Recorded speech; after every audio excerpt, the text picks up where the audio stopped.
Usa sa pinakadakong abutang nga ako nakatunan kung anong pobre ang usa ka tawo. Dili tungod kay tapulan siya. Dili tungod kay gastador siya. Dili gyud. Kaya ako nakita man gud. Nakita mo gud nako kung giunsa nila pagtipid. Maski gamay kaayo nga kantidad, ginatipid gyud nila. Ang ako nakita nga anong pobre ang usa ka tawo, wala mo gud sila klarong padulngan. Wala sila klarong direksyon sa kinabuhi.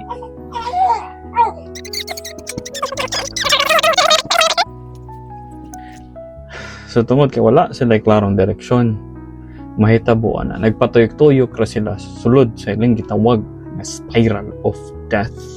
Musweldo ka hotdo nimo. Musweldo sila hotdon sa nila. Musweldo mahurot rasad. Ano yung unana man, kay wala magid sila direksyon sa kinabuhi. Wala sila kabutangan sa ilang kwarta. Why padulngan sa ilang atensyon?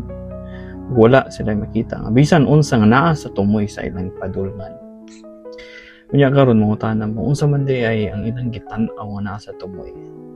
Ang ilang gitan-aw kay ang ilang mga anak na unta mas mahimo pang dato kaysa nila. Na unta mas mahimo pang successful pa kaysa nila.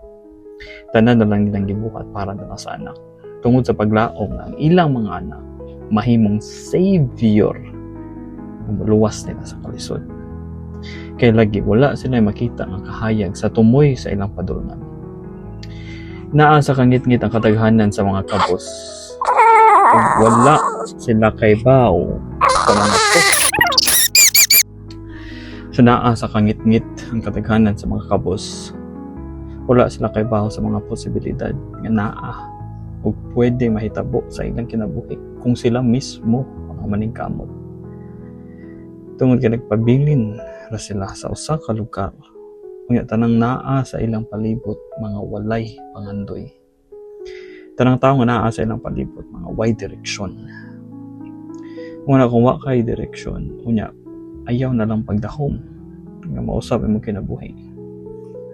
Unsa pa kadako sa imong pagpaningkamot kung wala kay padulngan, balik ra gyud mo sa sugod.